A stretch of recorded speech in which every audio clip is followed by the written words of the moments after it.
chocks, the locking pins.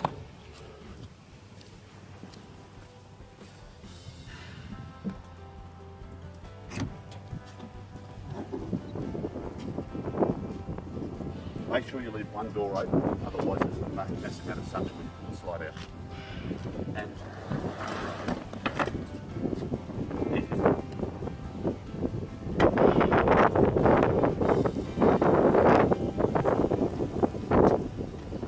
you can stretch your cushions out.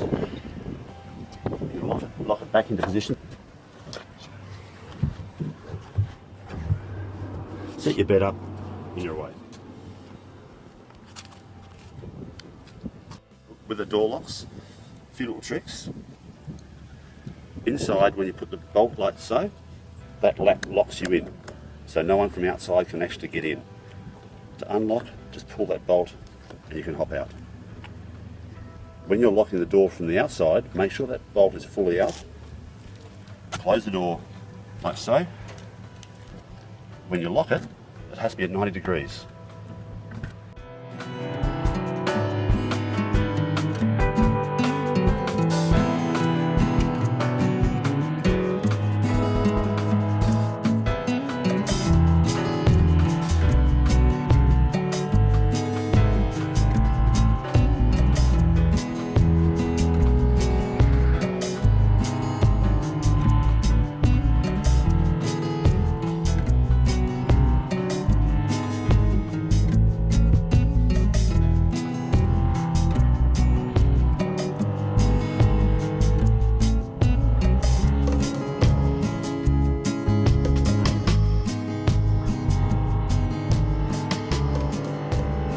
Shower compartment on the Noosa, of course, up on the Bondi.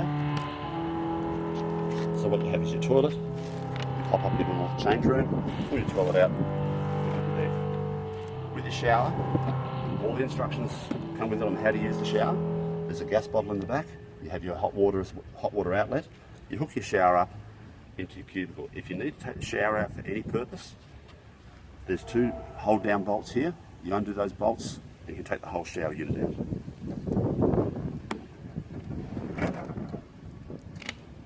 Now, your water level for the shower, if you have less than half a tank of water, the shower will not pick up properly. You need to have a full tank. That's so you don't run the water out, so you don't have any cooking water.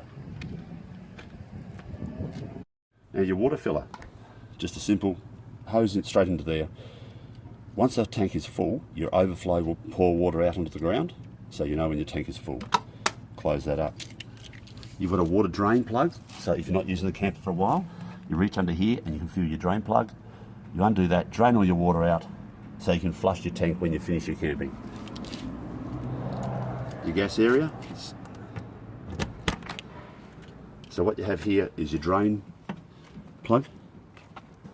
So you undo your drain, that's your stop valve for the waste tank or the grey water tank, and that closes it up again. Your gas bottle, I find it easy just to put the gas bottle on the edge there, bring the hose to it,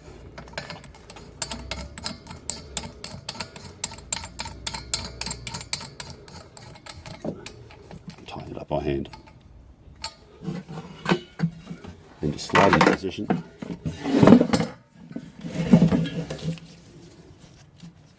Use your retaining strap.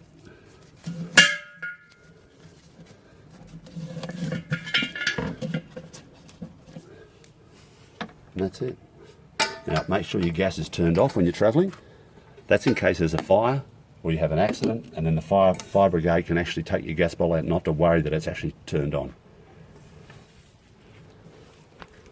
And close it up. Put in the key. You might have to lift a little tiny bit to lift in the key because of the pressure of the rubbers.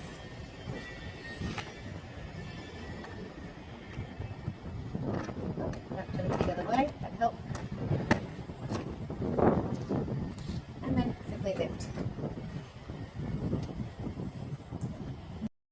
Once your kitchen lid is up, it's time to put on your strut support.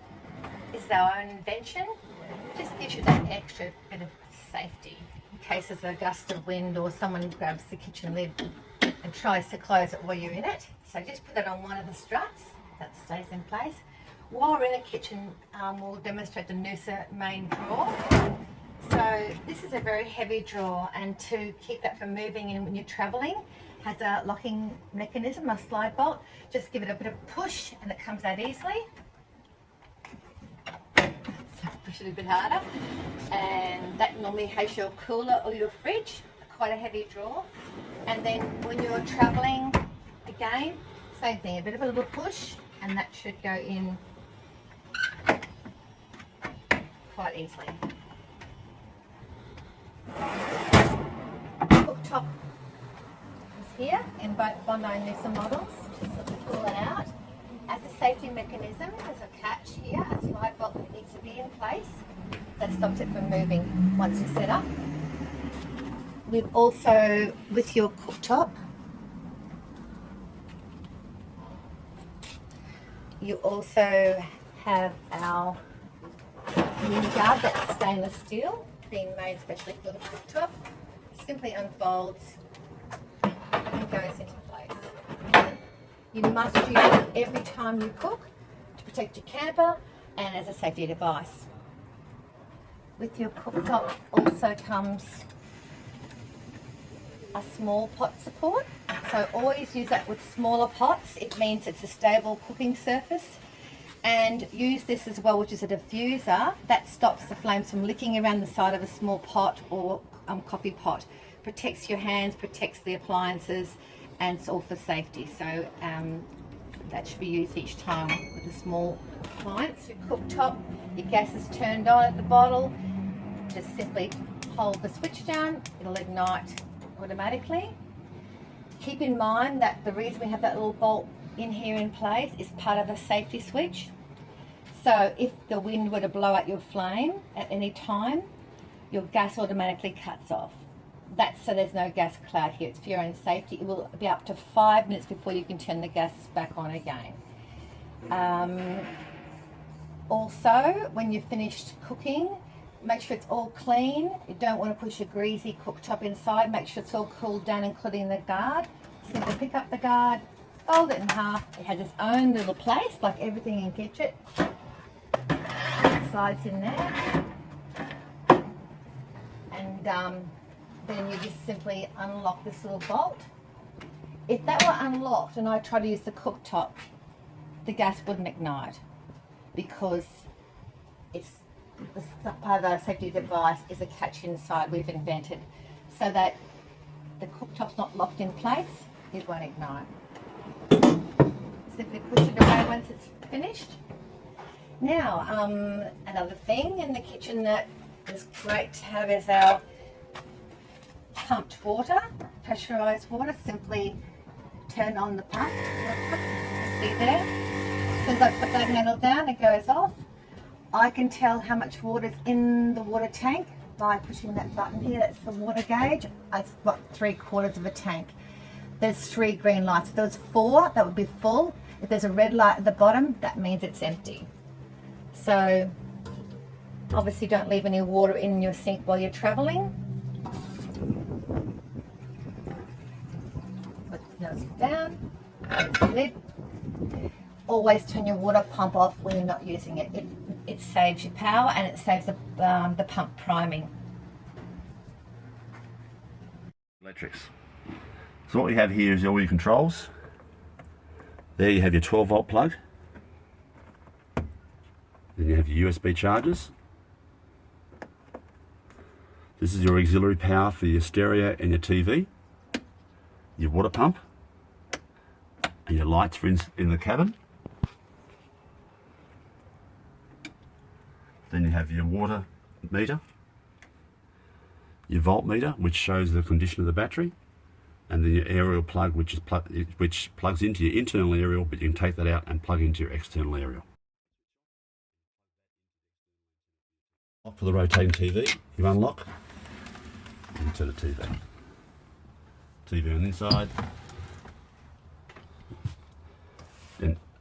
Then when you're traveling, of course, you have to lock it back into position. 240 volt power is available here, but it's only when you're plugged into a town power at your caravan park or where you've got a power inlet. Now your power inlet is at the side of the camper here. So your power inlet here. You also have 240 volt inside your camper, which is just inside there.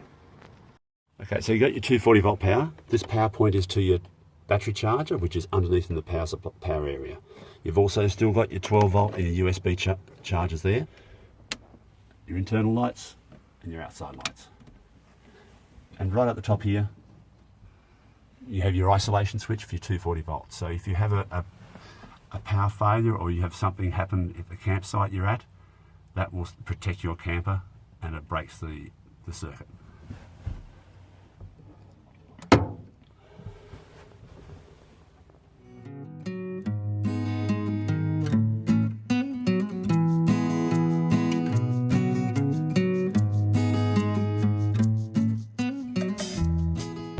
Slide out windows. For demonstration, I'll just put the curtain up out of the way. You have your screen, you have your privacy screen, or you have nothing. Then you just open the windows up by releasing the two catches.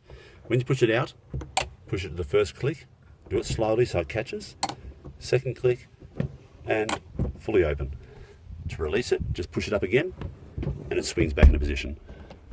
You lock it up fully. Now there is a little secret lock which is about 10 millimeters open, and there's a little opening in the frame there, and so there's enough air can flow through the camper while you're out. But when you close the window up, make sure that it is fully closed before you push the slide out in. Just before you close everything up, make sure that everything is closed. So you push your sliders in, put all your doors up, ensure these doors must be closed.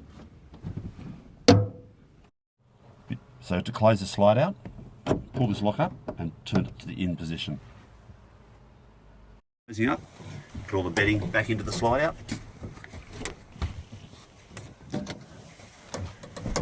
And make sure nothing is impeding the sliding area.